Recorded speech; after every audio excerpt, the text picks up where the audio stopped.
All right, Miami Dolphins fans, we have already hit on first round NFL draft targets. We have already hit on second round NFL draft targets. So in today's video, we're going to clump the picks that we have.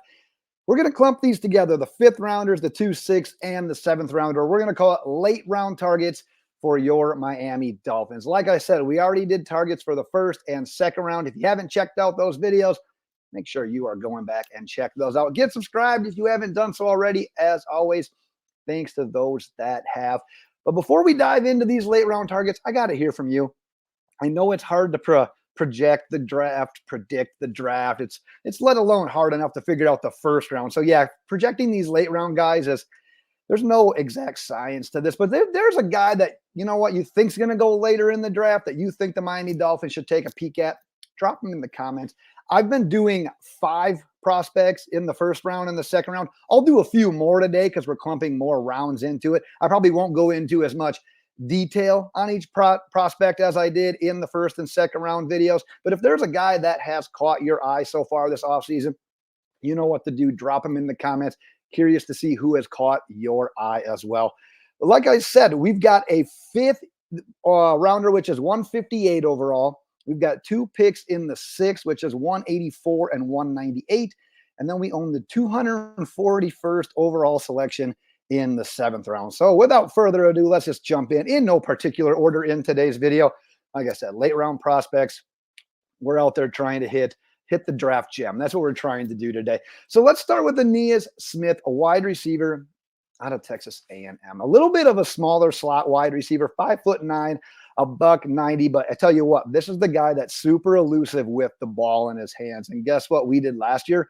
We got a guy out of Texas A&M that is super elusive with the ball in his hands. Obviously speaking about Devon Achane. Now, Ainias Smith, he's fast. He doesn't have Devon Achane speed, but at the end of the day, hey, we're familiar with this school right now after all the work that we put into Devon Achane last year during the draft process. I tell you what, though, if you're looking for a slot wide receiver that can run those underneath routes, while Tyreek Hill, Jalen Waddle, they're stretching the field vertically for Tua, Ainias Smith is not a bad fit if you're looking at one of these late round wide receiver prospects.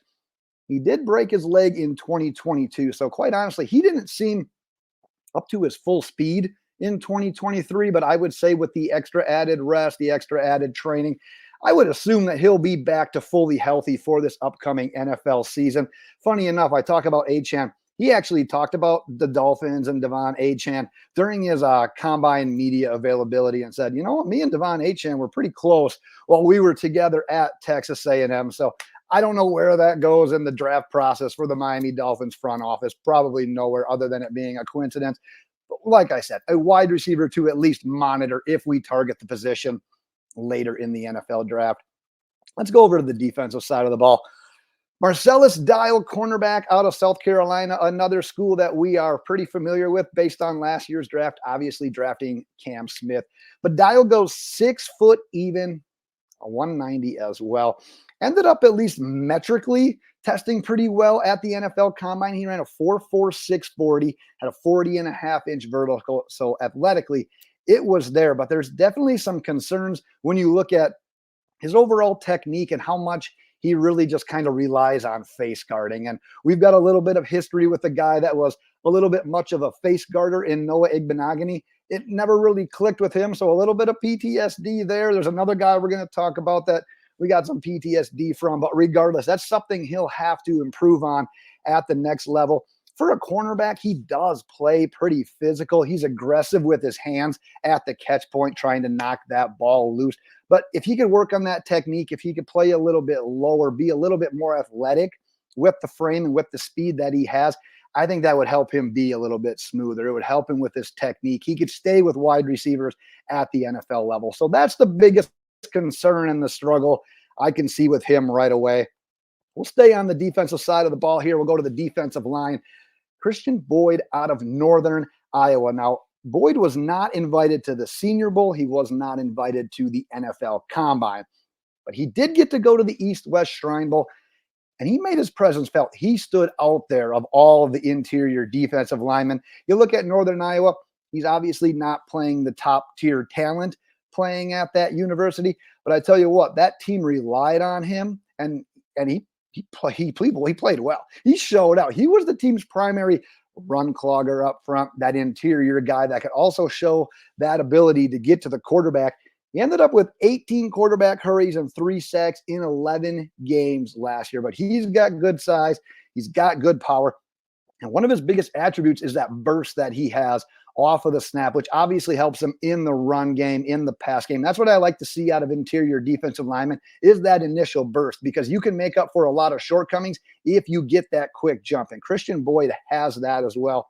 Like I said, overall, he's got a lot of positives. He's just raw in a couple of areas. And then obviously his collegiate film is against weaker competition. We can't do anything about that now, but hey, we're looking for draft gems. Keep your eye on Christian Boyd, defensive lineman out of Northern Iowa. All right, so the Miami Dolphins, if you've been paying attention the last couple of years, kind of have a little bit of a, we'll call it a fascination with Oregon safeties the last couple of years. So, hey, let's add another one to the list. And Evan Williams, he projects a little bit more as an in-the-box type of safety. He ran a 4.6 at the combine. So, no, he's not screaming playmaker, screaming athleticism. However, there are a couple of things about his game that I do like. He's got a good nose for finding those running back entry points where he thinks he's going to go, and he finds them pretty damn well. He makes those tackles at and around the line of scrimmage. Think of a Rashad Jones. Rashad Jones was a lot better in coverage and deeper in the field than a guy like Evan Williams. But man, when he was around that box and he was sniffing out those run lanes, think about that in a relative sense when it comes to Evan Williams. The problem is that you're going to have him covering that deeper stuff in the NFL. Like I said, that Rashad Jones comparison isn't super fair. I want Evan Williams covering the stuff in front of him, the tight end routes, the linebacker routes. He can hang with that underneath stuff. It's the NFL speed, the deeper routes that I'm a little bit concerned with. He's got a linebacker mentality, closing in on guys. He makes those hits. Issue, once again, like I said, it's the speed, it's the athleticism. It's going to hurt him to be able to hang with those NFL wide receivers on those deeper routes. And to finish up on Evan Williams, you think about safeties being the last line of defense, guys creating an open space. That's a tough point for Evan Williams as well. So I like what he brings to the table, but I would say he's a little bit limited into the roles that you could probably fit him in an NFL defense. Like I said, we're talking about late round prospects. We're talking about potential guys that may not even make the final team, but guys that have shown flashes, things that you can probably potentially try to coach up, find a role for at the NFL level. If you've been paying attention to the Fins Up Network, you know that I cannot do a draft video recently without discussing an offensive lineman. So Nathan Thomas, an offensive lineman out of Louisiana Lafayette, is a prospect I want to talk about. Coincidentally enough, the same college that Robert Hunt recently attended when we drafted him. The comparisons maybe end a little bit there. Robert Hunt was a pretty sought after prospect. Obviously, we're talking about Nathan Thomas as a little bit of a later round prospect. We got to point out the coincidence, though, since we just lost Robert Hunt. Regardless, he goes 6'5", 332 pounds. So obviously he's got some good mass. He's got solid upper body power as well.